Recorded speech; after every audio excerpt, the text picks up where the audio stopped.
guys, my name is Priscilla, and this is Finding Fault. Ladies and gentlemen, we got him. Okay, Priscilla, give me 3 controversial topics and your take on them. Body shaming, cheating, and the whole Japa fever.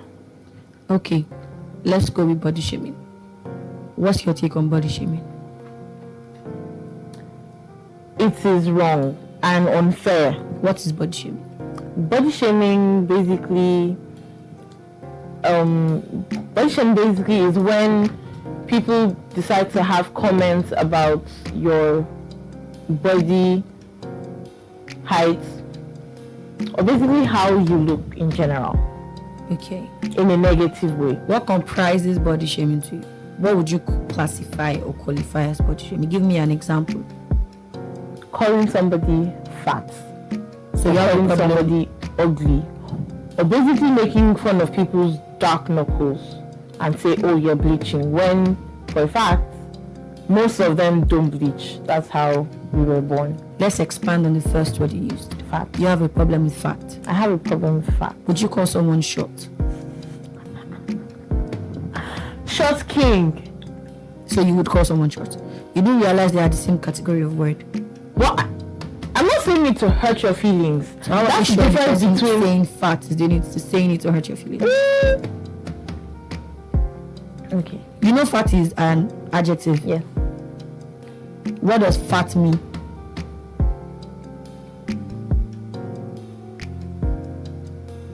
I wouldn't say big.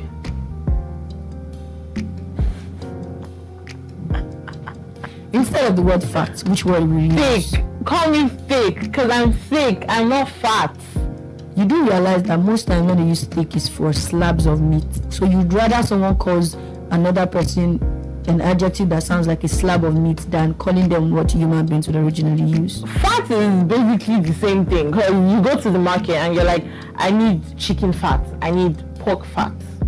You know, also like part of meat. the human body has fat in it. Yes or no? Yes. The human body also has meat in it. Does the human body have thick in it? No, but calling someone thick is more polite than saying fat.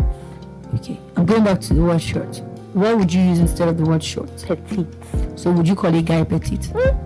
Hi baby, you're so petite. A petite king.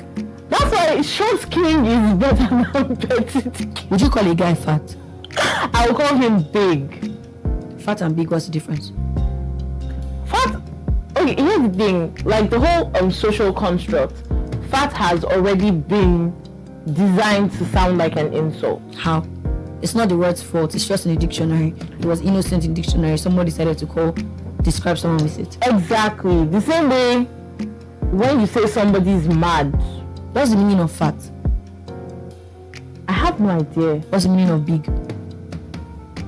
Something that is way above normal size.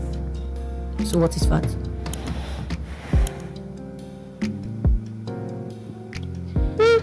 Are you sure calling someone fat is body shaming? Yes, it is. Why? Because it's offensive. Why?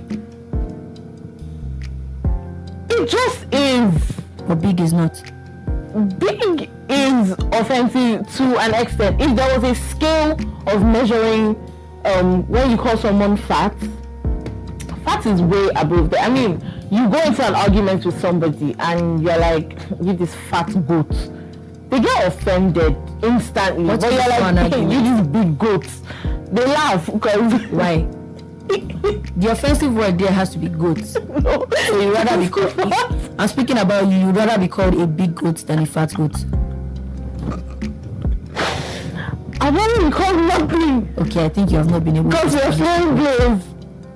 Your point has not been established. Okay. Officially found fault with your ideology. Thank you.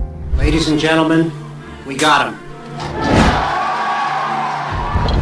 These are 5 reasons why Unilag is better than most private universities. Most, not all, just to be clear. 1. Affordability. So here's the deal with Unilag. It's a public university, which basically means it won't break the bank like those fancy private universities in Nigeria. Yeah, they recently hiked their fees that all students have to pay. But don't panic just yet. It's still way cheaper than what the average private university student has to shell out. Okay, let's break it down a bit. Unilag used to charge a yearly fee of 19,000 naira, which wasn't much, right?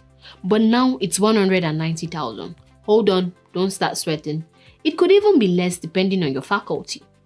Now, if you take a peek at those private universities, they're in a whole different league.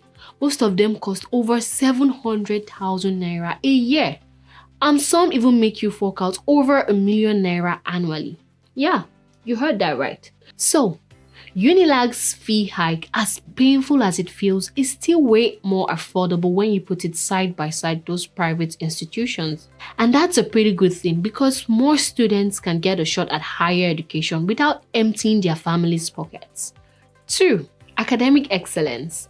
Unilag is a regular heavyweight in the Nigerian university scene, and it's been up there for quite a while now. And that's not just by chance. The recent Times Higher Education rating puts Unilag amongst the top 4 universities in Nigeria. This has only added more shine to its already gleaming reputation as a place that churns out top-notch graduates. Now let's talk about Unilag students. They are basically academic champions. Just check out Moyosore Dada, a final year student at Unilag who recently snatched the title of EY Young Tax Professional of the Year 2023, talking about making your alma mater proud. And that's not all. They've also aced competition like the CAAN, essay competition, and the National Mathematics competition, to name a few. But here's the kicker. Unilag degrees are like gold, not just in Nigeria but on the global stage. You know it's legit when foreign universities keep teaming up with Unilag faculties year after year. Plus big name companies like Huawei Technologies, Nord Motors, and Sahara Energy are all about that Unilag excellence. They know it's unmatched. And let's not forget, it's not just about Unilag students. Unilag's got an all-star faculty, top-tier research facilities, and a treasure trove of academic resources that all come together to make it the academic powerhouse that it is. 3. A robust alumni network. Guess what? Unilag boasts this massive, super influential alumni network that spreads its wing across all industries and fields. When we say influential, we're talking about the creme de la creme of the creme de la creme. Picture this: Professor Yemi Osibajo, the former Vice President of Nigeria; Akinwumi Ambode, the former Lagos State Governor; Femi Gbajabiamila, the big shot in Nigerian politics; and even the likes of Linda Ikeji, Lai Mohammed, John Momo, Helen Paul, and a whole bunch of other accomplished folks. They are all part of the Unilag Alumni Association. Now, why is this a big deal for you? Well, as a Unilag grad, you get to tap into this powerhouse network for mentorship, job hooks, and professional connection. Seriously, this alumni community can be a game changer in your career journey. 4. Internship and job opportunities. Unilag's location in Lagos, Nigeria's bustling economic hub, is like hitting the internship and job jackpot. I mean, seriously, it's like being in the center of a wild wind of opportunities. Lagos is a place where all the big shots, the major companies and organizations set up camp. So when you're a Unilag student, you're basically in the perfect spot to dive into the real world, gain some hands-on experience, and jumpstart your career. It's like having a golden ticket to the job market right at your doorstep. And guess what? Landing full-time gigs at the very companies where you interned is not even unusual for Unilag students. They often kickstart their careers even before tossing those graduation caps in the air. 5. Research. Unilag is all about pushing the boundaries of knowledge through research and innovation. If you're a student here, you've got a ticket to dive into some seriously cutting-edge research projects across all sorts of fields. This focus on research isn't just for show. Unilag is like a magnet for research grants that elevates the quality of their projects. They've got some top-notch facilities too, like the Dr. D.K. Olukoya Central Research and Reference Laboratory, and the Institute of African Diaspora Studies, just to name a couple. Getting your hands dirty with research like this can supercharge your problem-solving skills and open up doors to academic and professional greatness. It's like a key to unlocking your full potential. So, do you agree with these reasons? Let me know your thoughts in the comment section. My name is Patience, and I'll see you guys in the next episode.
Same page over and over because you just can't concentrate.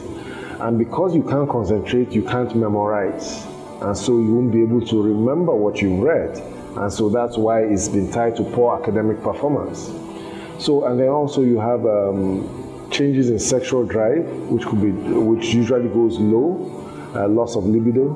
And then you have feelings of worthlessness, feelings of helplessness, and then feelings of hopelessness. And usually when there are feelings of hopelessness, that's when suicidal thoughts then come about. So these are other symptoms that you could have in depression. Then there could be some biological symptoms. Some may notice that the mood, will be worse in the morning, but as the day progresses, it seems to get better. Some may have changes in their menstrual cycle, And then also we find out that the kind of insomnia that they tend to have is the person waking up earlier than the usual time. So if you are somebody that used to wake up around 6 a.m., you find that suddenly 2, 3 a.m. you are awake and you can't sleep anymore. So those are the typical symptoms you could see in depression. Now in Africans, it's been found that we have a tendency to somatize our depression. That is, it manifests in physical symptoms. And the common complaints we see amongst Africans and Nigerians who are depressed include things like internal heat, okay? Feeling of crawling sensation all over the body. And we investigate a number of these people who come with these complaints and find they actually have clinical depression. So, and it's been said that if you have 2 of those first 3 I mentioned, and at least 2 of these other ones, yes, that's enough to say that somebody has depression.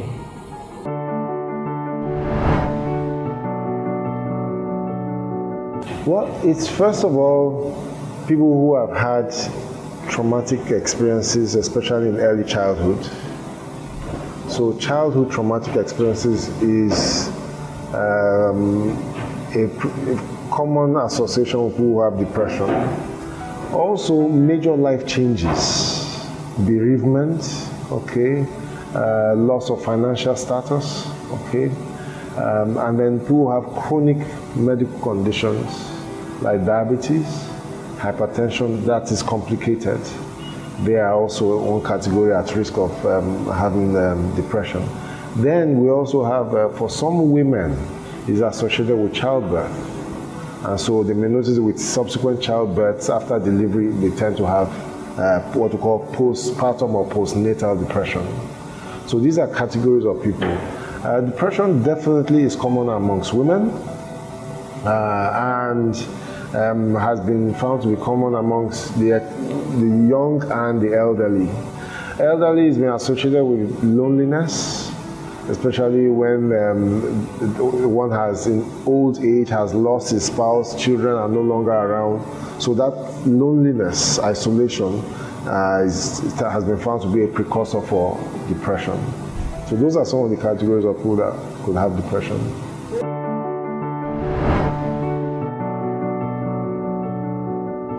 Yeah, some women after delivery, after childbirth, will have these symptoms of depression, okay?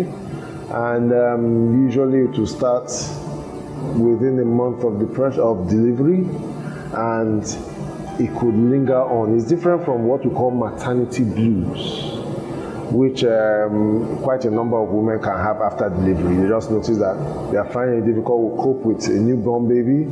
Their mood is, fluctuating and all of that. But that usually would resolve within 2 weeks. But postpartum depression will continue.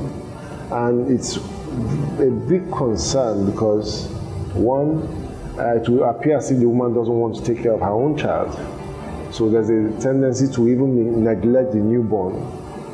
The woman finds it difficult functioning as a mother and as a spouse. And in extreme cases, it has led the woman to feel that life was no longer worth living and now becomes suicidal. But because she has just had a baby, once a woman who has postpartum depression is now thinking of ending her own life, she usually, a number of them, will consider ending the child's life along with them. Because the reason why they want to end their own life, they see this world is too terrible. There's no point living in this world. Let me exit the world. But I don't want to leave my innocent baby. Let us go together. So it's something that must be spotted. Unfortunately, there are a lot of myths, okay, and misinformation about postpartum depression.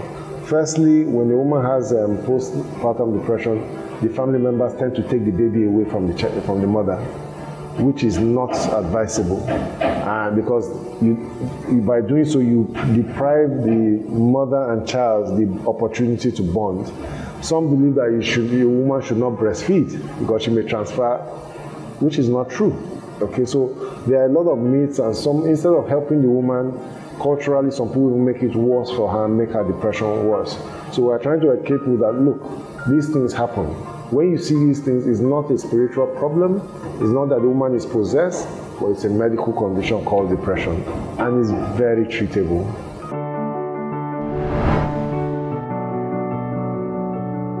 You have, as you've said, the mild type of depression, you can have moderate, and you can have severe. Of course, depending on how many symptoms the person is presenting with and how severe it has affected the person.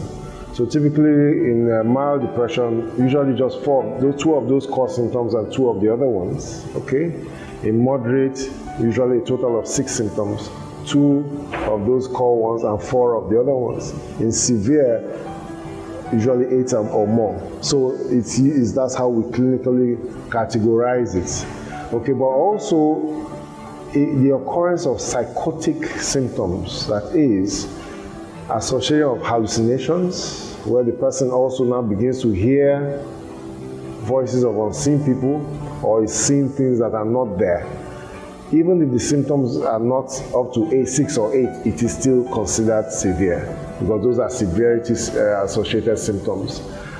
Presence of delusions as well, false beliefs that are not grounded on evidence, okay, or cultural background or socioeconomic background. So those are things that could also make you depressed. So we categorize in terms of severity. We also categorize in type, in presentation. I've mentioned one already, the postpartum category type of depression. Then you can have what we call masked depression. That is, typically in depression, you say that the person is sad and it will show that the person is sad. But there are some that it won't show. It's as if it's a mask, it's masked. That sadness is masked. And sometimes the person will even be smiling, whereas he's unhappy. So that's another unusual category of atypical presentations in depression. Then we also have depression that is organic. That is, it's caused because of another medical condition. And the common ones we do see are things like after stroke, some could have depression. Then we could also have it associated with complicated forms of diabetes, okay, and all of that. So, and we call them organic mood disorders, okay? Hormonal problems like thyroid dysfunction. So those are another category of depression. And we could also, as I mentioned, we could have psychotic depression presenting with psychotic symptoms. So these are some of the main categories or types of depression that we have.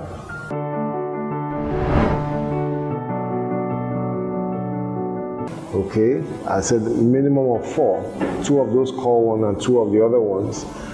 And it must affect the person's functioning, okay? Because affectation of functioning is key to diagnosis of almost every mental disorder, either affecting the person individually or affecting people around the person. All right. So once that is done, but we say that we encourage people to be able to screen for depression by knowing these symptoms, but the clinical diagnosis usually will be made by a mental health expert.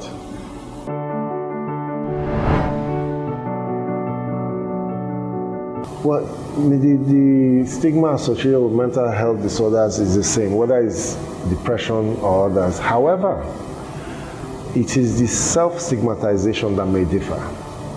Now, the stigmatization arises from people knowing that you have a mental health disorder. Most people are not even knowledgeable about the different types of mental health disorders. So once you hear you have a mental health disorder, they associate you with a stereotype, okay, that, oh, you could be dangerous, okay?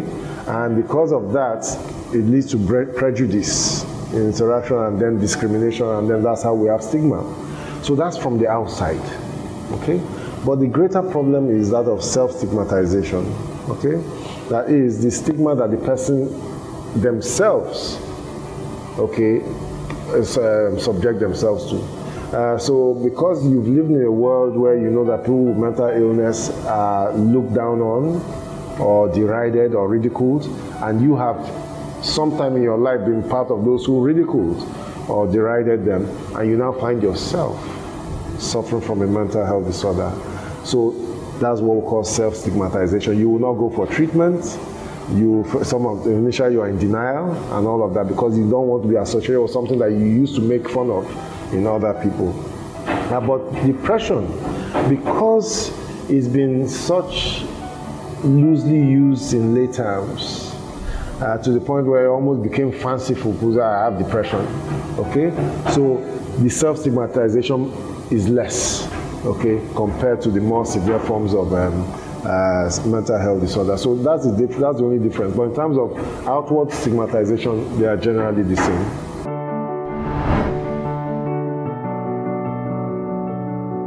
let me mention that it is very effectively treated. And that's why we are not happy to have people who suffer from depression who are not receiving treatment. Because the treatment is very effective. So if it's a mild type, you may not need medication. All you may need is psychotherapy, okay, either from the clinical psychologist or the psychiatrist. So what people call talk therapy, okay? Because some of the time it's just about helping the person change his or her mindset, or helping him or her deal with the stressors in his or her life that are contributing to his depression. So, but when it's getting to moderate to severe, you usually need a combination of medication and talk therapy or psychotherapy, all right? As well as working on the social environment.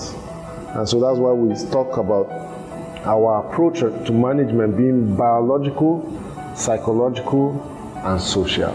Biological being the medication to correct the abnormal levels of serotonin, which I said is at the root of, what's going on in the brain. So the medication helps to lift the serotonin, which you cannot do on your own. So that's why we tend to say, don't tell somebody who is depressed, snap out of it. The person can't. It's like you telling somebody who has malaria, snap out of the malaria parasite. No, because it is not a deliberate thing. Once that level of serotonin, sometimes including noradrenaline, is low, there's nothing you can do. That is what triggers the symptoms. That's what triggers you to see tomorrow as not bright. That's what triggers you to feel unduly guilty. That's what triggers you to feel helpless and hopeless, and lowers your mood. So it's not you doing that, it's the level of serotonin. So the medication helps to lift the serotonin, okay? So that's biological. Then the psychological is helping to change the mindset, okay? Because somebody who is depressed has a thinking pattern which is faulty. You may have 10 things happen to you in a day, of which seven of those 10 things were positive things. 3 were negative. Depression makes your mind focus on the 3 negative and not even look at the 7 positive. So that's the typical mindset that the psychotherapy helps you to actually look at it and see that, oh, I wasn't looking at it, that so many good things happened to me. I was only focusing on. Because without that guidance, the person may not be able to shift the mindset. So that's the psychology. And the social is addressing issues. It may be marital issues. It may be accommodation issues. You understand? Helping the person, lifestyle issues and all that. So we approach management from a biopsychosocial perspective.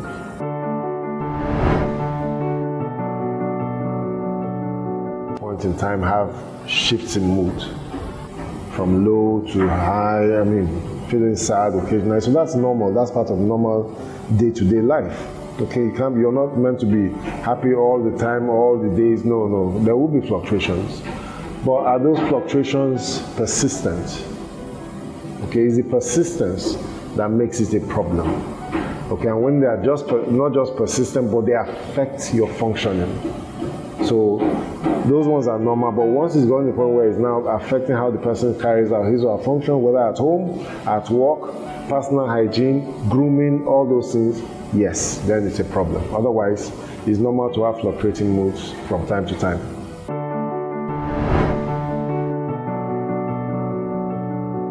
Well, we've seen that in our environment, one major risk factor is relationship issues.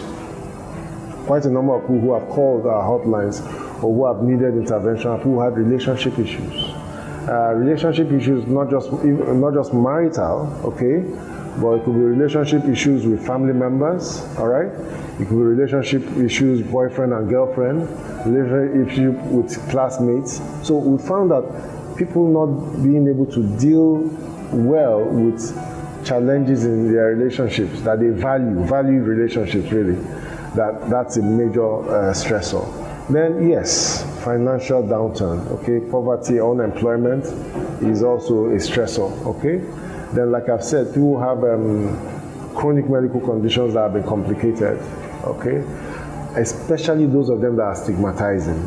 Things like epilepsy, things like sickle cell disorder, things like HIV. Now, these are things that people tend to they also suffer their own form of stigmatization. So that itself can make such people at risk of having depression. Then genetic. Okay, because some of the causation of depression and like many other mental illnesses could be somebody inheriting a genetic predisposition. So somebody may inherit it, is run in the family, maybe a parent or an aunt, an uncle, or a sibling has had it, and then you inherit the gene. So that also could predispose you to having depression. However, the good thing is, it doesn't mean you must have it, even if you inherit the gene. But if life circumstances, like traumatic experiences, downturns, now happen to face the person, then acting on that genetic predisposition, the person can now begin to manifest it. All right?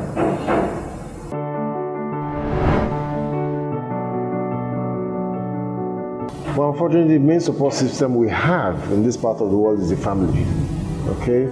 In more advanced climes, you have support groups, self-help groups, but we've not been able to have sufficient, those in this part of the world, because, for instance, self-help groups is not a group that will be set up by a therapist like me. It's patient-centered. It's the patients themselves that form a self-help group. We can help them start the process, but they have to take it up.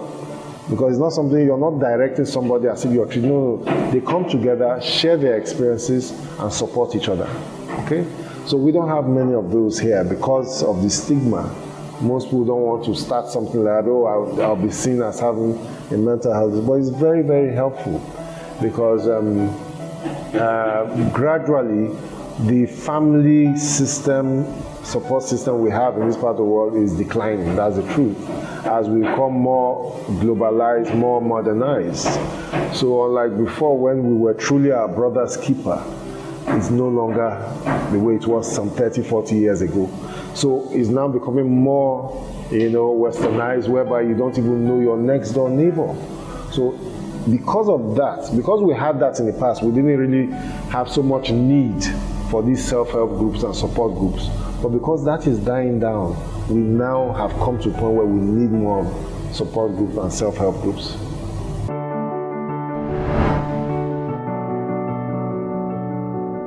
Yeah, exercise is extremely beneficial. As a matter of fact,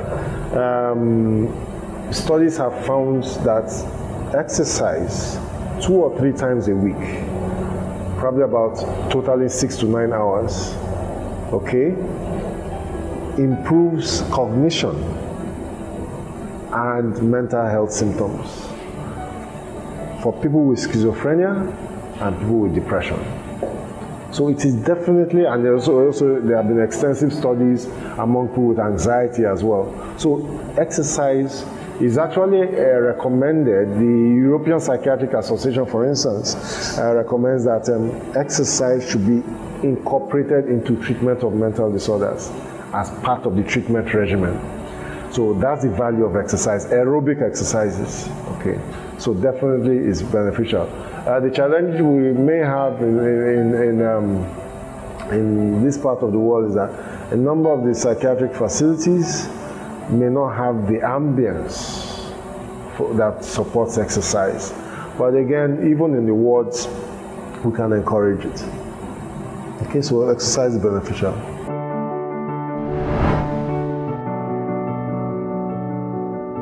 Yeah, and also medical science has shown us that having depression is an independent risk factor for heart disease. So that means, there are other factors that contribute to heart disease, such as smoking, all right, such as high cholesterol level, okay. So those are risk factors. However, it's been shown that depression on its own, even in the absence of those risk factors, can predispose you to having heart disease. So it's very strongly associated. It's been also associated with heart failure, heart hypertension, diabetes, and inflammatory conditions like arthritis and the others. So definitely depression, it has been linked to a number of other medical conditions, It's actually been investigated, and medical science is suggesting that depression itself may be an inflammatory condition.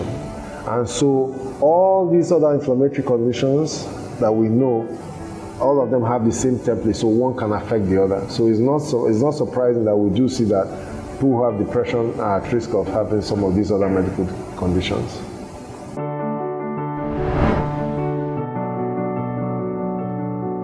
Gladly, one of the things we are pushing for in SUPIN is to decriminalize suicide attempts.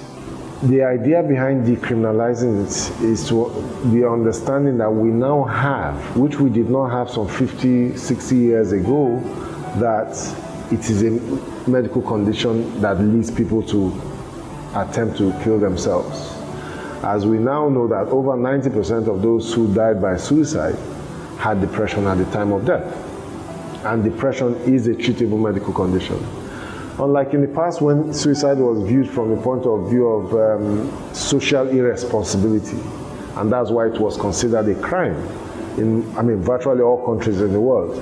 But having the medical knowledge, countries began to decriminalize suicide, and so countries have since decriminalized it. The UK, France, the US, and all of that. We all were on the same page, but they've left. So we have to also catch up with them by understanding that our laws have to reflect what we now know globally, that suicide is not a crime. It's a manifestation of an illness which is treatable.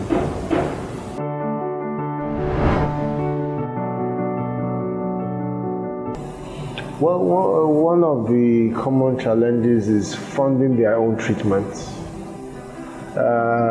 People who have mental health disorders, because of the stigma that the society associates with them, and sometimes because of the inability to function that the illness may bring about, okay? And I want to point out there that there are many patients who have mental health disorders that are functioning very well, who have risen in their careers, okay, and are doing very, very well because they are complying with their treatment.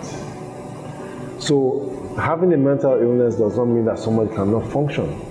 But having a mental illness that is not being treated could affect somebody's ability to function. So for those of them that their ability to function has been affected, they've lost their jobs or they can't get a job because of the illness. Now when they now decide to seek treatment, how do they fund the treatment? Because they are not working. They have no source of income. So usually it's one family member or the other that has to support. So that's one major challenge. So they pay out of pockets. Because unfortunately, unlike most other disorders or illnesses, under the National Health Insurance Scheme, mental health is not well covered. Only very few conditions are currently covered under the National Health Insurance Scheme. So the majority of people who have mental health conditions, even if they are enrolled onto the NHIS, they cannot receive treatment because it's poorly covered there. So we're hoping that one, government expands the coverage of mental health disorders under NHIS, because these are people who need support in terms of getting treated. So because a number of them, like I said, may not be able to work or earn an income. So that's a major challenge. The second one we've talked about severally, stigma, and we can only achieve that through things like this: public enlightenment and education, public health education, okay, in the area of mental health.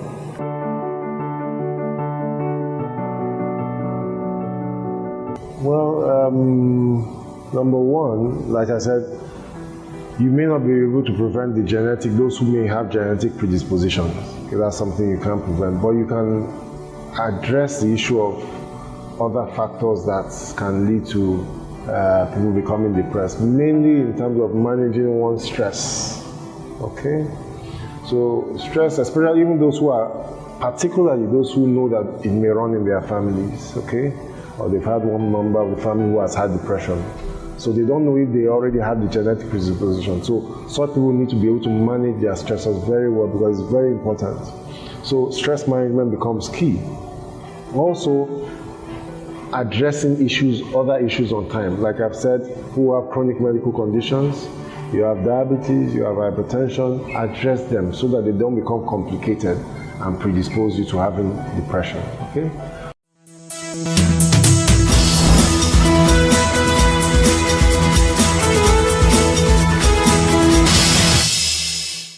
Depression is real and it can be addressed effectively. And that's a wrap on today's episode. Remember, health is wealth. I'm Jennifer Aligwe saying bye for now.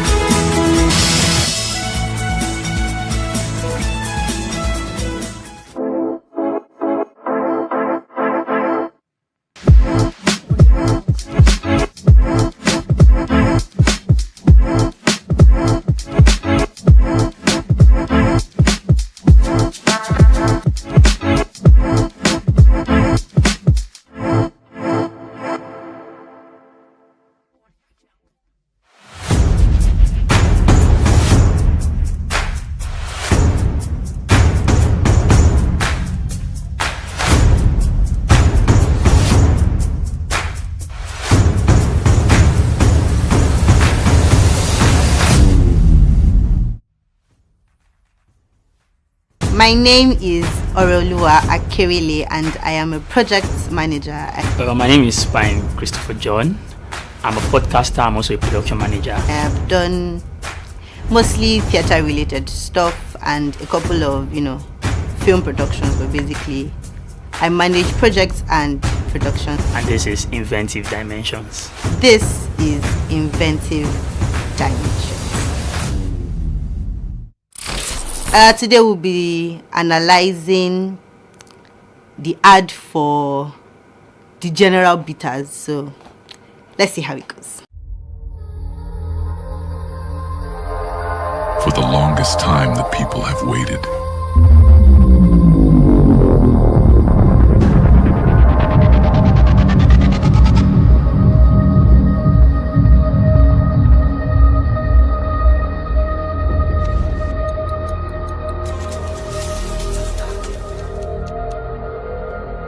Waited for that true worthy bitters.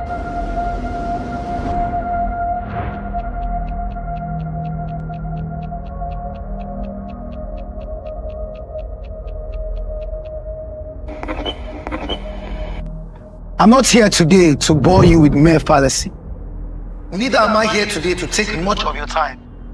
Today, the people of the Republic and the world in general is about to experience bitters in its finest form.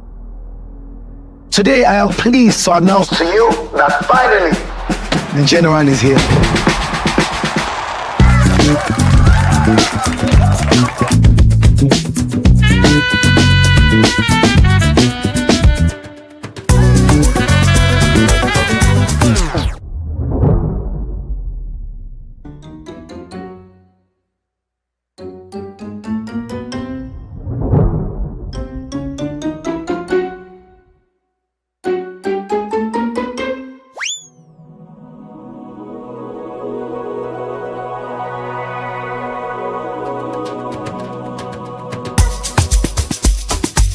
Spirit drink with blend of herbs for the heroes.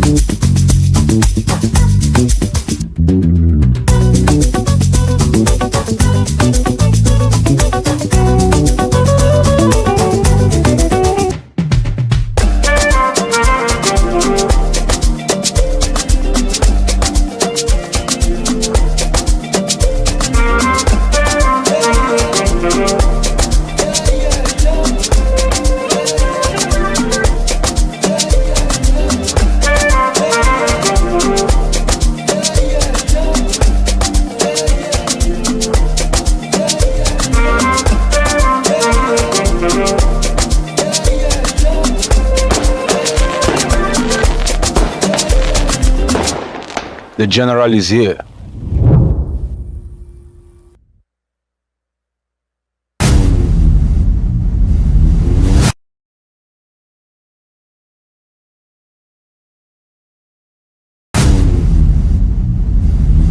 Related to the name of the product, which is the general. So it is a new bitter, and they are, trying to let us know that, oh, there's something new in town. They played a lot with the what's it called, the title itself. I mean, we have Davido wearing a general's uniform. There's the announcements, like a general is talking to the general public and all of that. They are introducing us to the brand itself. We can see the bottle in different places, the packing. So basically they are introducing us to a new product in town. So it's like an opening ceremony.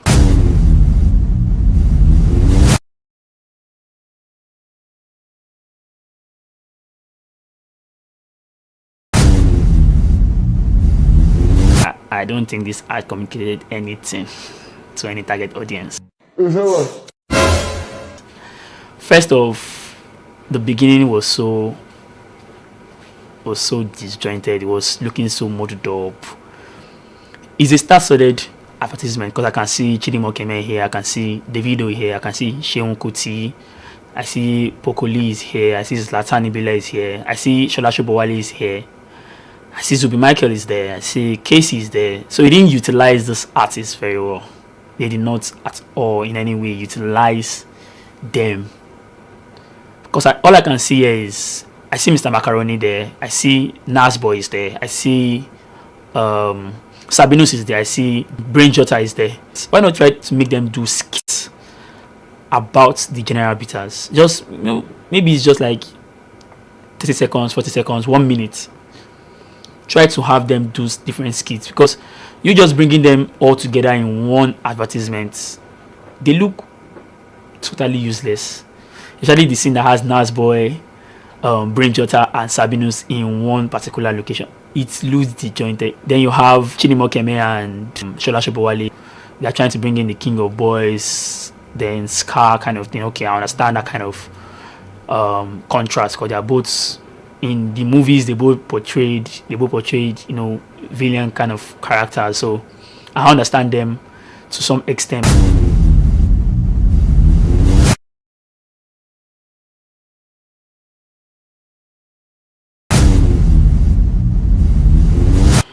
They underutilized a lot of celebrities in quotes. Hold up. Wait a minute. Something ain't right. In the advert, there's Sabinus in the scene where he's just sitting on the sofa and they're looking for the drink around him. And the normal Sabinus that we all know is very, very funny. But Sabinus is not even being Sabinus in the ad. He's just there. Mr. Macaroni is just there. I mean, it just felt like too many people were there busy doing nothing. Mr. Macaroni could have come in his daddy-wa form. He's trying to woo a girl, has to take the drink. There are just so many options. Ashake is there. You could have done something, maybe they have to take the drink before a performance or during. It just feels like people are there, but you're not utilizing them. So it also doesn't now add to the whole message of everything. There's something that I see and it should jump at me and say, oh, okay, this is what this ad is saying, or this is what this is doing. But if I now have to do a lot of mathematics and try to get the message, then it's losing its essence.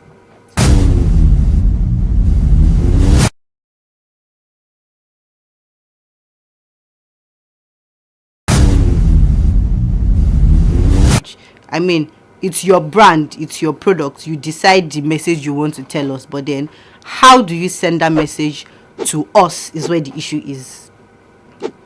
The fact that we even have to try to get what the message is a pointer that something is wrong. Bro, what are you talking about, man? If it's really clear, everybody should have one message, or at least there should be a central message that everybody can pick from the ad. But then if we are now trying to see, what should have been done, this message is not clear, a lot is going on.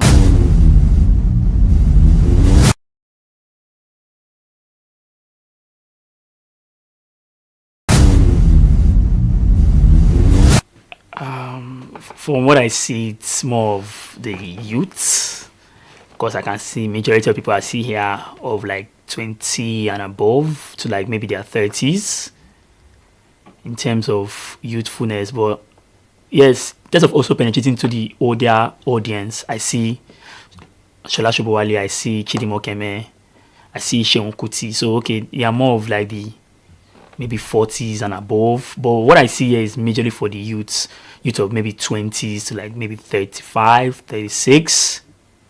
I know, but people that the youths really know more about, basically.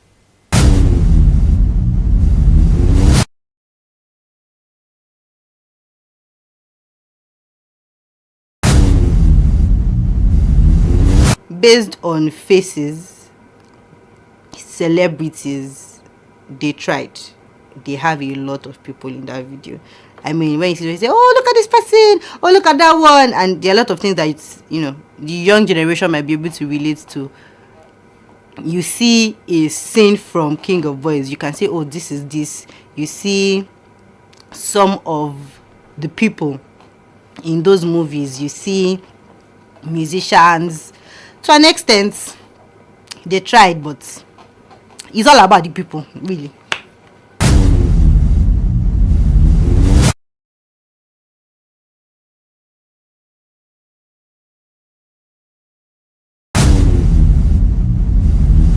Well, for cinematography, light, sound, and special effects, in terms of the lighting, yes, some way, somehow, they had very good lights, very good use of the lights, trying to infuse the colors of the brand, which is green.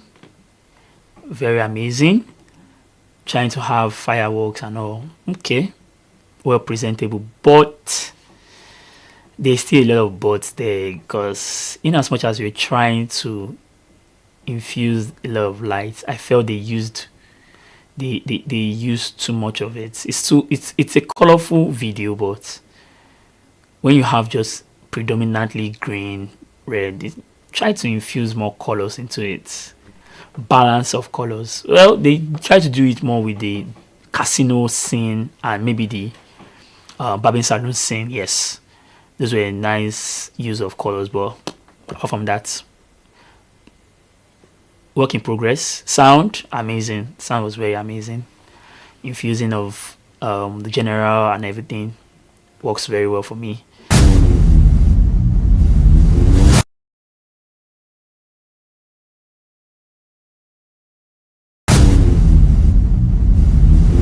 Stands out positively, like I said, picturization. The pictures are lovely. I really like the colors because it will get to you. I'm seeing an advert and then there's this, and to an extent they try to have at least a green in almost every scene. The color of their brand has a green, so in almost every scene in the ad there is something green. It's still trying to show the brand to an extent, but for that they really tried. Picturization, colors, that for video wise they've done well.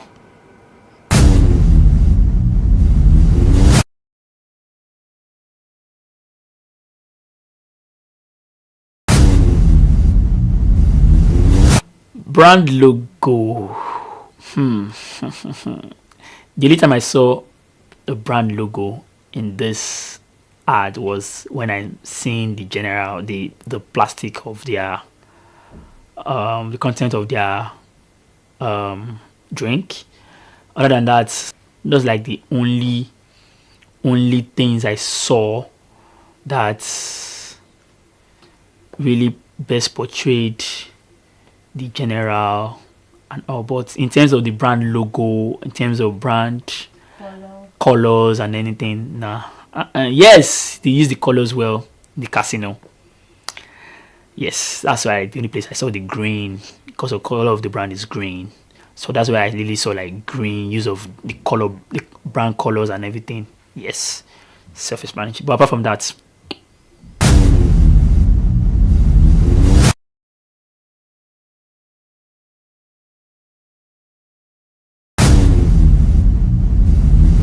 Brand identity, the general.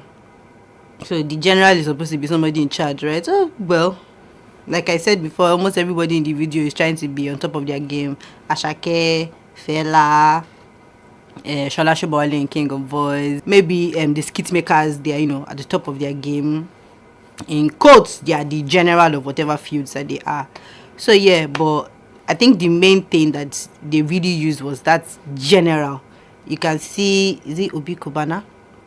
Chief priest in the very beginning walks in wearing the costume of like a general, and then Davido with the general 001 on his uniform, general. The public announcements, general. So to an extent they tried to really incorporate the name and their brand into the ad, but then again, now what is the brand is a bitter, how they call it now, bitters is not. Now every other thing might work for the name, but then what is the brand itself? The general bitters. It just looks like they're just informing us that okay, there's a new product, but the video is not. We are going to be analyzing the ad for Origin Bitters. Let's go.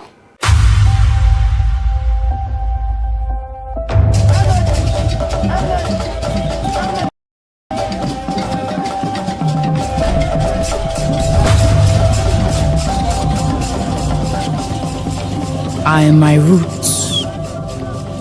From the time of my birth, I started soaking in the essence of my people,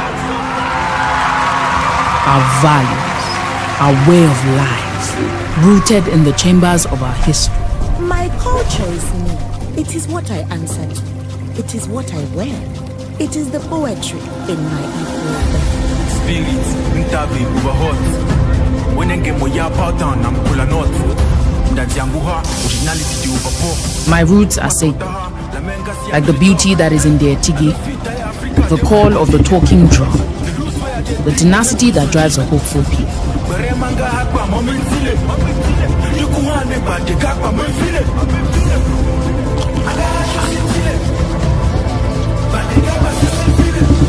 My inspiration knows no limits, for every day is a different me, a different sound, a different bedroom. I am many things to my people, but my roots stay the same. I am what came before, and I am what comes next.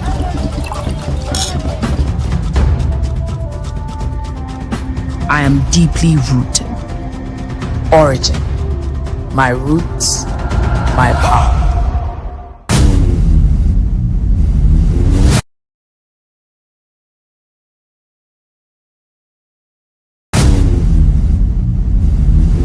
If you're a Nigerian, the central message is you.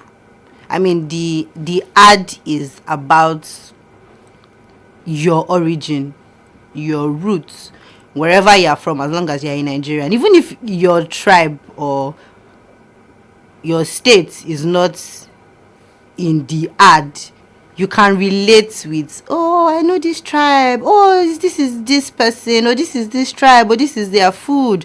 So the message is linked to the name, origin. Now, what is your origin? We are Nigerians. This is our origin. So they're taking you back home. And I mean, what better way to think about home while sipping origin? Do you understand? So they played it well, Sha. The whole message is, this is this brand, this is what we stand for, and we will still show you your culture in the process. So it's really good.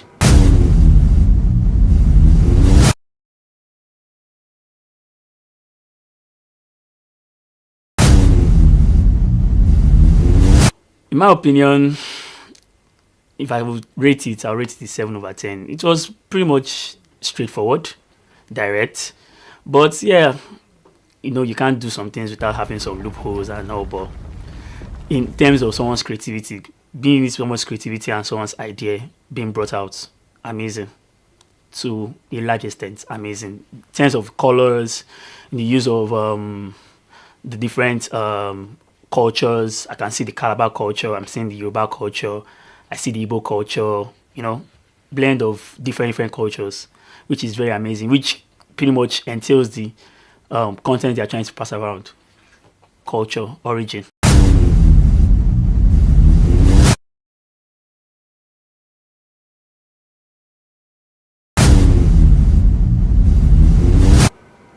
Was that the best way to tell this story? Might have not been the best, but it's a good ad. I would say it might have not. I said it might have not been the best because at the end of the day, even when you think you've gotten to the final point and something is perfect, somebody will say something and you realize, oh, you can go deeper. So I won't say that is the best they could have done, but I'll give them a solid 9.5 over 10. Trust me.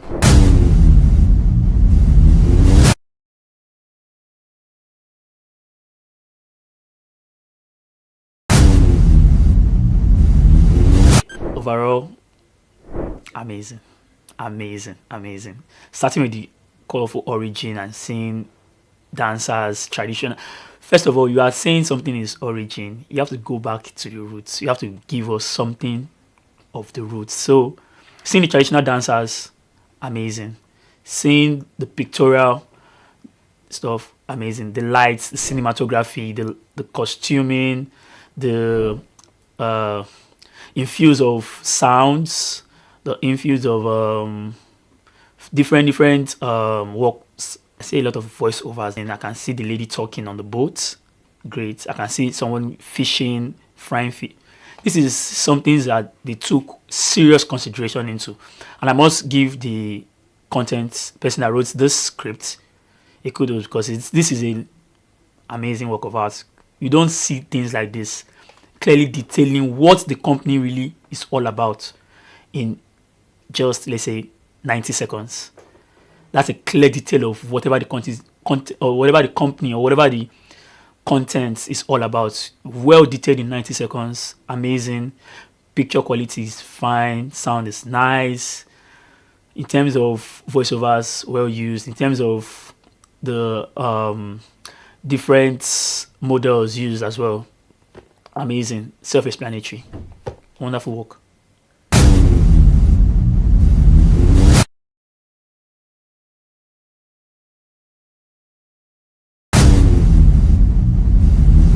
The intended target audience is everybody. I mean, it's not a talk of race, of tribe, as long as you're above 18, because at the end of the day, you have to be 18 plus to take alcohol. But then again, imagine a white man watching this. He doesn't know who an Edo person is, but watching it, he can say, oh, I like this. I like what is on her head. Oh, it looks good. Oh, I like this setting. And what type of fish is this? They might not have that fish where they are. You know, they'll see the soup in the black bowl. They'll say, oh, what is this? They say, oh, is that tripe? That's shaki in Oyinbo. But, I mean, it is engaging. You, as a matter of fact, you learn from the ad.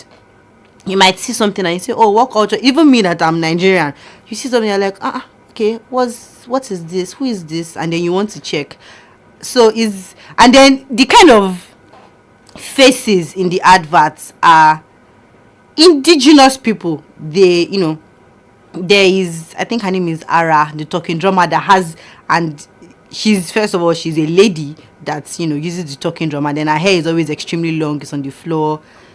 Certain people that are somehow in line with what the brand is. So it's not one brand that you see and you say, oh, who is this? When you see some people, you kind of understand what the message is about. So their target audience is everybody above 18.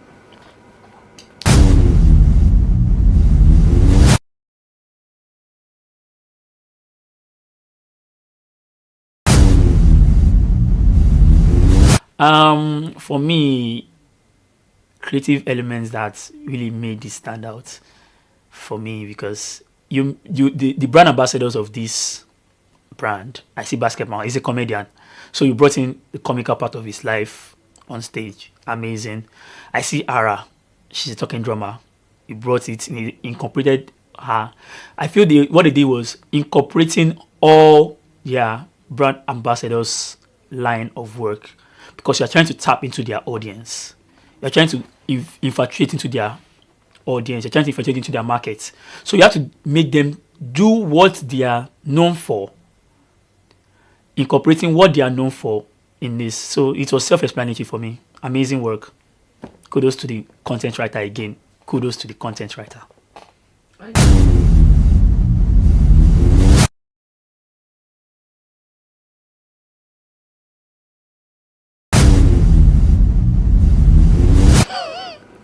Even if I don't drink, I don't drink, what's it called? I don't drink bitters. I don't drink beer. After watching this, I want to go and drink it. Because I said, okay. And also, they put origin with this soup. It's like it will go together, Abby. I've not eaten the soup. I said, this soup looks interesting. This to first go and look for where to order the soup. I will not put the drink beside it so that everybody will not conglomerate. I will go straight to the point. So, after watching, they showed us the small bottle, the big bottle that they have it in gin. They have this one. They don't give you option. You can take it with friends at an event when you are eating. So you don't have any excuse that I'm in a place where I cannot drink origin. I cannot drink this origin here. They have options. They have different examples. So as it is, as I'm going to buy origin.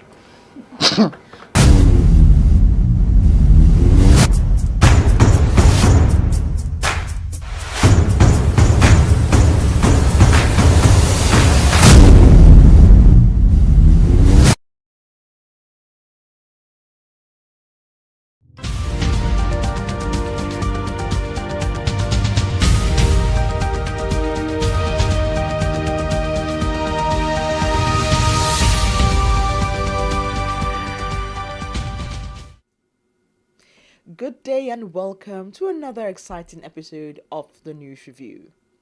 In recent days, a shadow has loomed over the hallowed halls of academia, casting a cloud of concern and discontent among students, parents, and educators alike. This menacing threat is the escalating trend of university fee hikes. As institutions of higher learning grapple with financial constraints, the impact of these fee increases echoes through the educational landscape. In today's episode, we delve deep into a topic that's been making headlines across the nation: the hike in university fees. We've heard from students who are feeling the pinch and parents who are worried about their children's future.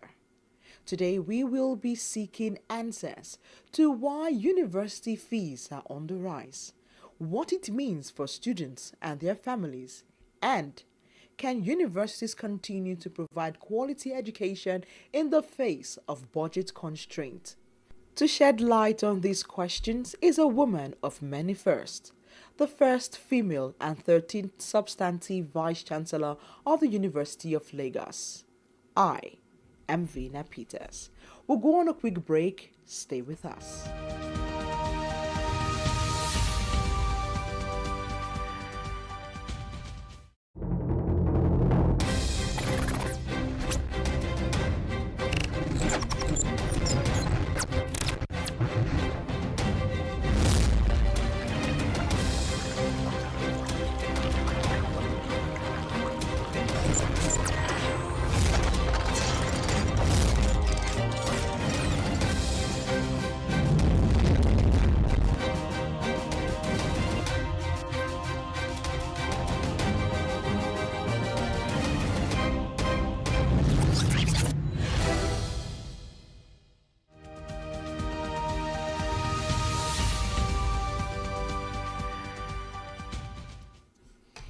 Welcome back. If you're just joining, it's the News Review on Unilag TV. And earlier I said we will be discussing the hike in University of Lagos obligatory fees.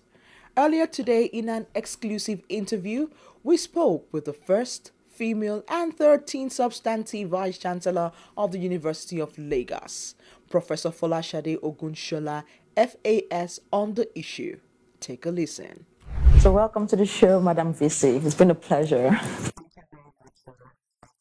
Okay, ma'am. Quickly, let's talk about the elephant in the room. The University of Lagos just increased its university fees to over 100%. Could you please tell us or give us insight as to the reason behind this?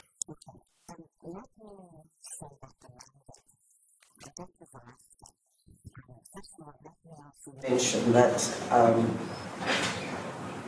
it's been about the University of Lagos, but it's been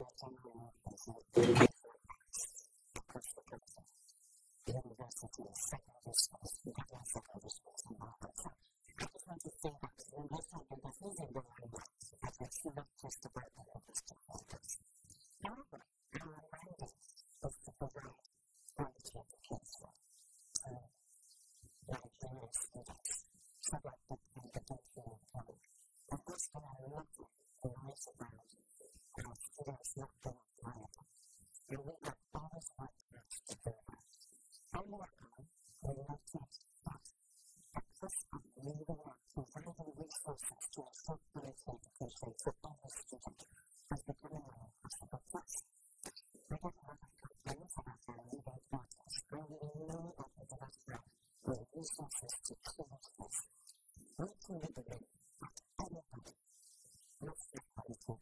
Really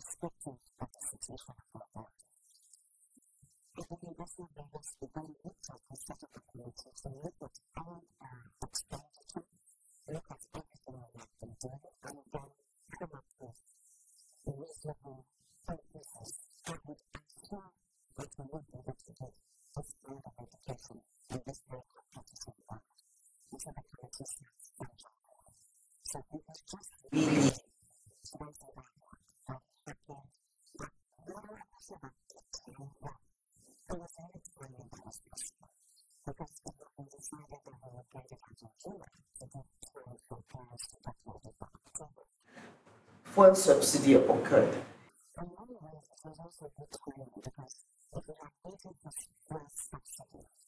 We may not, we'll be talking to some different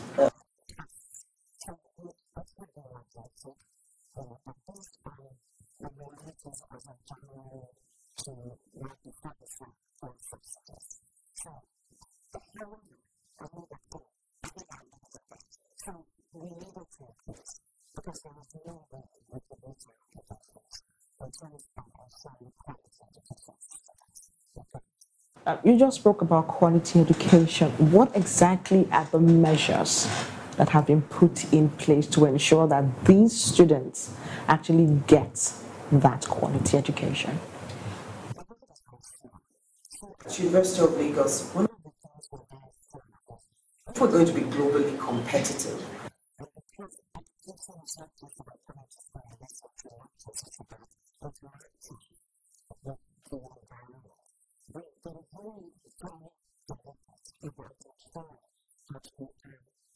represented, we have students do go out.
Okay. So what are the plans for those students who cannot actually pay these tuition fees, or should I say university fees? Okay, thank you. Obligatory fees, and at the verge of dropping out, because over the weekend, during the meeting, you said that you will not allow any student to drop out. So are there plans? And if there are, what are they?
Okay, that is actually great. Now, management have not had, will I say, the chance to actually tell their story, what it is in running a university such as this. So, I would like you to actually tell us the challenges that you are facing in running leadership, actually, on what it is or what it takes to actually run a university, because we know that electricity on campus is a big deal. So we would like us to give us insight on how it is done.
saying the waste management, getting waste off this campus, just managing our waste is another story to talk about. I'm not even address water. The water works to make the investment purposes lands. We don't have a lot of water, so we have almost like a valley of treating our water. So what is our first actually when we got to the door in the university? One thing you can be sure, each faculty itself is running a plan, running their quality program, their own practice. But for a university to truly work, it's about knowledge, literacy, knowledge growth. From the faculty to the students, or everything is needed. So these things are preference cost. It is actually mandated when we make sure that our faculty are up to date. Because the level and the quality of education is very dependent on faculty. So we just spend quite a lot of money trying to make sure that faculty are at the top of our game. And we can see that this becomes very essential as we move forward. The other part of it is research. The government does give us some money for research, and I feel talking about it. But the third big issue with teaching in a university is careless, and the fact that we can produce new knowledge. Producing new knowledge is a lot of research. So we have central research laboratories. We can find it. We have other laboratories around here. That we are constantly funding. The overheads of a university are coming in from many parts. Now, the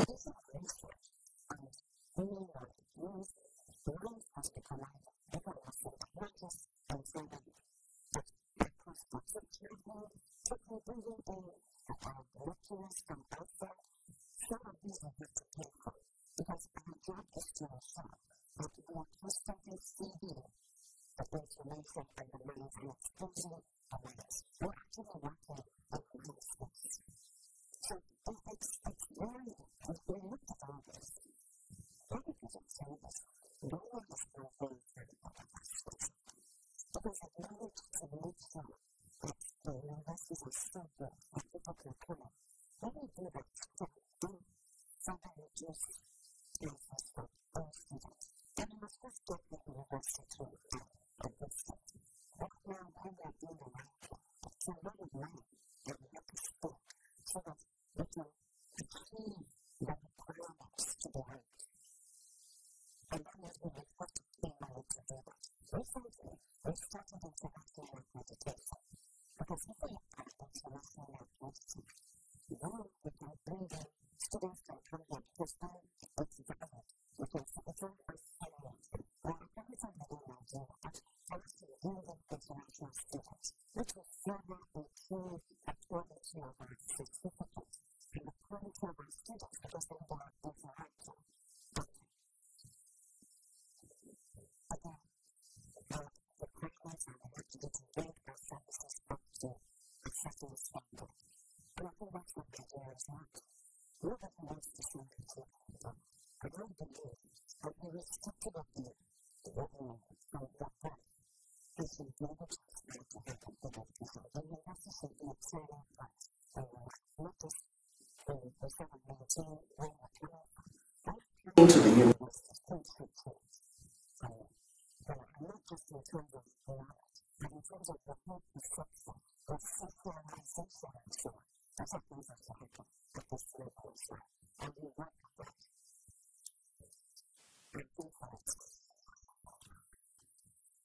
Okay, well, so it's been over 300 days in office since you stepped into the huge shoes of Professor Oluwatunyo Ogundipe. Tell us, how has it been so far?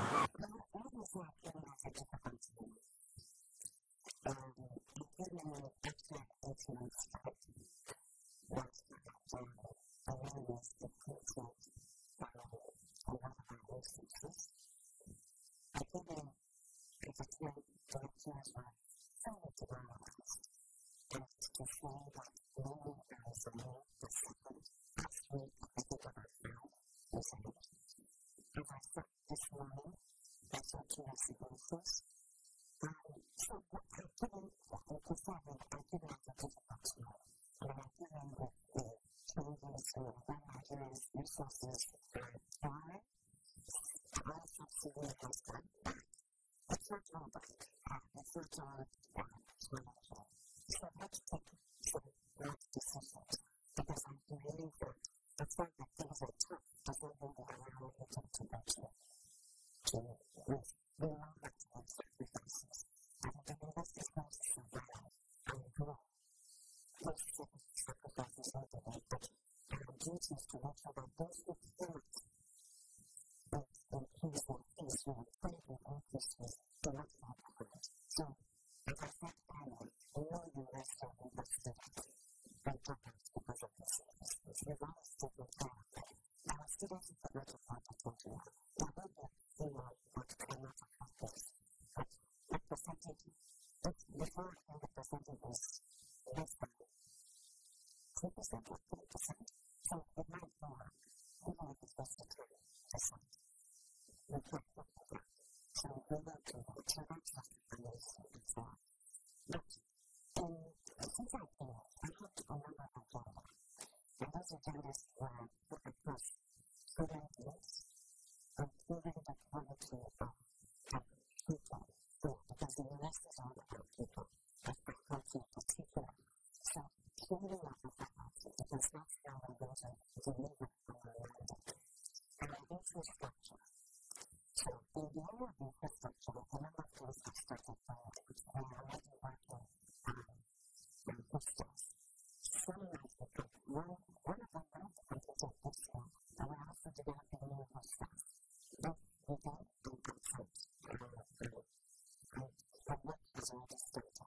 We're also looking at our reputation, and that's one of the things we said for international accreditation.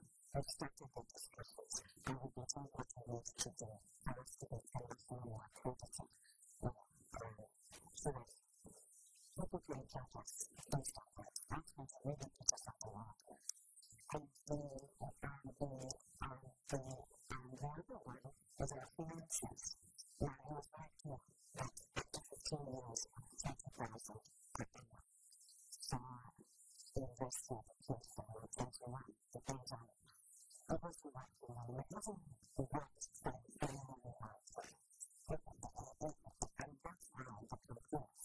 Because what happens is when the few numbers are working, the first thing that goes down is the ability to maintain your infrastructure. It's the first thing that goes. And then when you went down for we can't even change the cars. Some cars for days and have 14 years old because the cars change them. So these kind of things are the first instead of the early warning signs. And we see the infrastructure for students and staff as well. And we start getting to allowing the ability to pay for electricity. And 2 months ago, we put a light for the first time we don't need to find money to pay. And one factor, we get a warning that the lights got it up. We've been reducing our consumption, but the tariffs have been going down. And when the same tariffs are going to be down, if we cut to 30,000, then students and staff and the laboratories will have some trouble because they will be activated. We're already working on low energy supply because we're trying to take we use about 8 megawatts of electricity in this university. And for those who do everything, the university offers free.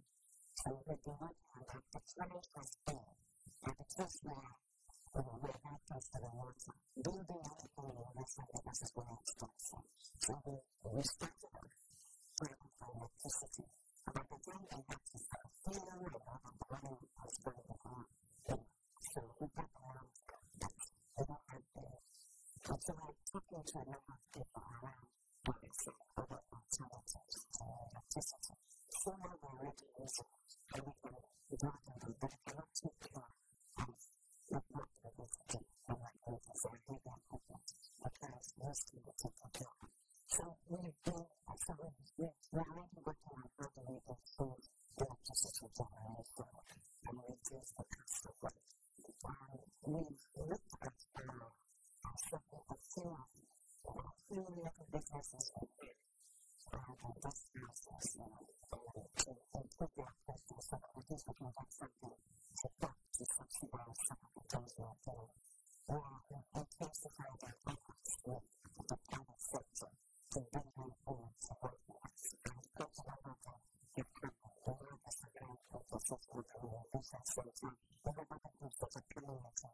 partner with the university. And we've been looking at our process to make sure that it makes it easier. Some of the challenges we've got in the past have been legal documents that were not meant to have to take care of eventualities. And we're moving into a future that is particularly difficult, or should I say, difficult to determine because it's changing so rapidly. So we really need to be very nimble. So we're doing a lot around policies. We've also been looking at how to improve faculty. So there's a lot of faculty training. Recently, we started at the Sarah. Lots of our staff are certificated in areas, and these were the core courses we applied and we paid for the last 6 years. Part of that was also to improve the quality of our work. So some it was to give them certifications that they can start to use and as they retire, and that's something beyond what we've worked in Unilag for. And then we left it on to the students, because some of them pay for the sale of their own. We now have paid for it so that, I think the first time we set up a club, to over 2,000 students. So we're doing that and we'll continue to do this to improve the quality of our students. So right now, the other part that we're starting soon is the career and support services, which we're doing in conjunction with one of the NGOs. And they're coming in cheaper with writing a survey, with articles, how to do an interview, and so on. All these are already on the pipeline. We will be starting with session starts. Yes, so I must have just you asked me what passes I have the number of other things. The program is starting in October. It is the entrepreneurship innovation program, which starts with an online platform.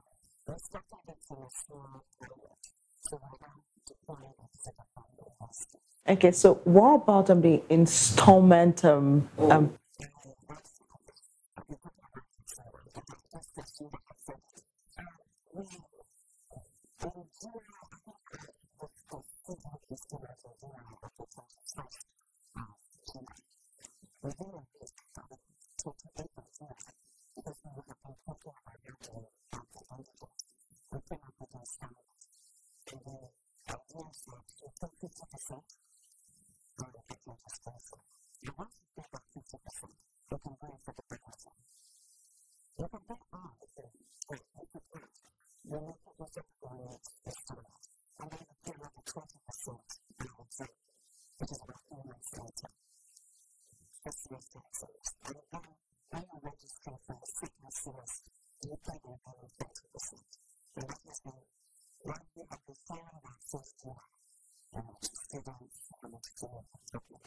Okay, that's actually great. One of your goals is actually the agricultural gender.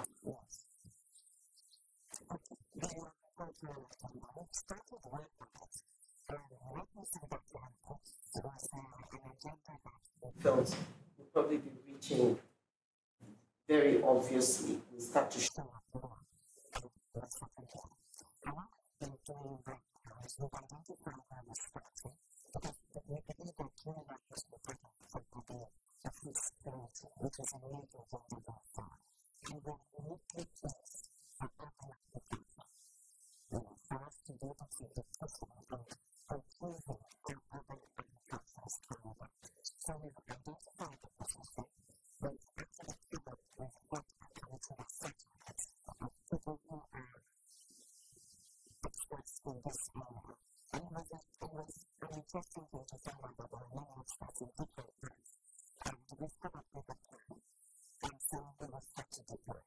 We will start off here in our parts and markets. We've actually gone back to look at it. And but some of the, what I call my very goals was to get land for the Lagos State, where we can support the Lagos State government, because I know they are also working with agriculture. And to support the Lagos State of Nigeria, we will have food security. 220 million people will need access to it. And what we are looking at is if we can get Unilag to work for this. I don't want to share the game with you, but let's just say that this, we have one of my kids coming up from the so it's basically kind of like this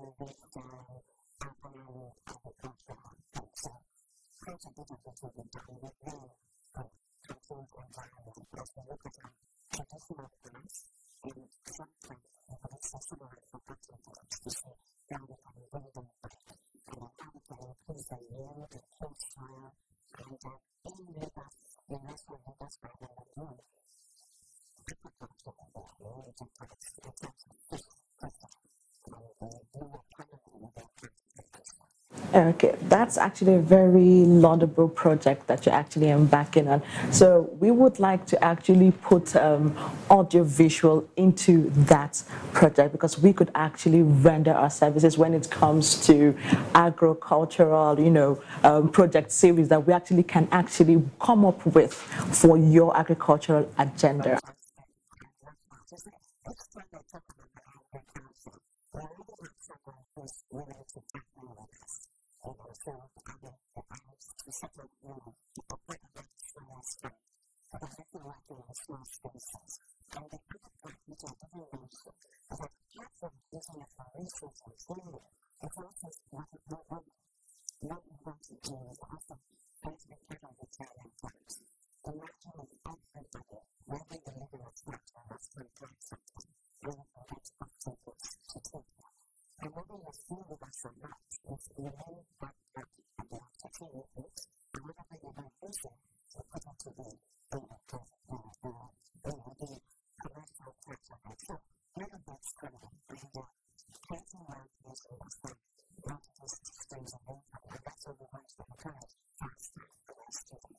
It was a pleasure speaking with the first female and 13th substantive Vice Chancellor of the University of Lagos, Professor Folashade Ogunshola, FAS.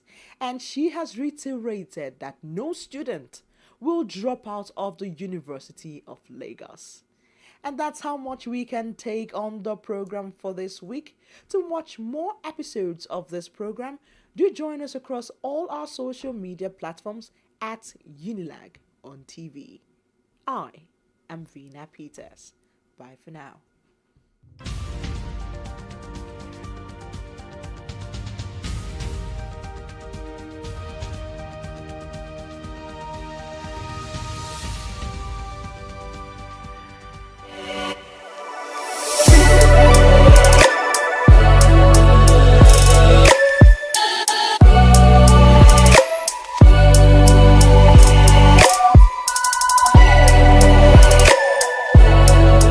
So which of your campus do you think has the finest girls?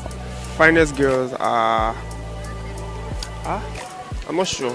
But I'll just pick anyone. I'll just go with Moremi. Okay. Finest girl in campus. I feel it's Pago and Moremi. Okay. So it's a tie between your hostel and Moremi. Yes. Well, I can't lie, I think it's Moremi still. Moremi. Obviously Moremi. Obviously. Yeah. Can somebody please tell me what the fuck is going on? I don't know. I think Amina Okufu, yeah. Okay. Finest boys. My hostel, innit? Mariri. Again. Mariri. Mariri again. Yes. Mariri. So no prejudice there, it's just Mariri. Nah, just Mariri. Yeah, you're not putting into consideration that you stay in that hostel. Nah. Okay. Jaja. Finest boys, okay. My hostel, Jaja. Okay, you just want to hype yourself. Cute. Period. Should they? How about the craziest people on campus? Either male or female. Which hostel do you think is the craziest? Craziest? I think Moremi. Okay. Yeah. Moremi beats Jaja. Yes, Moremi beats Jaja. Stop the cap. Craziest people. Jaja. Okay. Hey, Jesus Christ of Nazareth. Craziest, I can't lie, that's Jaja still. Yeah, Jaja hostel. Which hostel do you think has the most reserved people? Probably Biobaku. Okay. Reserve, Jaja. What are you trying to do? Stop the cap. Reserved. I think to be at that gate, Amina Kofo them. Yeah. Amina side. What happened? Biobaku, I guess. You're going to tell me, once I tell you the name of the hostel, tell me the first thing that comes to your mind. Doesn't matter what it is, just say it, okay? So let's start with Jaja. Wild guys. Rough boys. Jaja, that's school prison. I'm trying to say. It's school prison. Yes. Wow. They are suffering. Like they're like 30 something in a room. Stupid boys, noisemakers, rowdy boys. Rough guys. Jaja boys. This is the 5th time you've been called rough boys. Fix up. Jaja, naughty. Jaja is that place is noisy and there are rough boys that are there. Wow, this is like the 3rd person saying Jaja boys are rough. You guys need to fix up. If you walk past that place, they are very noisy. Yeah, true. Dirty bats. Pick it what? Jaja. You're close to them. You should know. They disturb a lot, like especially when girls are passing. So. Okay, so you probably even call them the craziest. Yes. Kind of.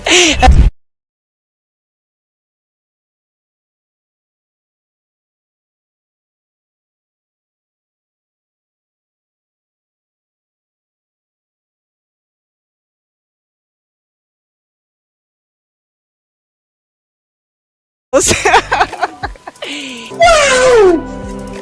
Oh my god! Miami, big girls. Big girl. Miami, bad girls. Bad bitches. You get it? Okay.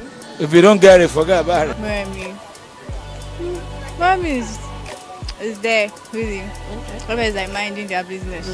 Miami, hookup girls, naughty girls, small fine girls, Wool up, just wool up.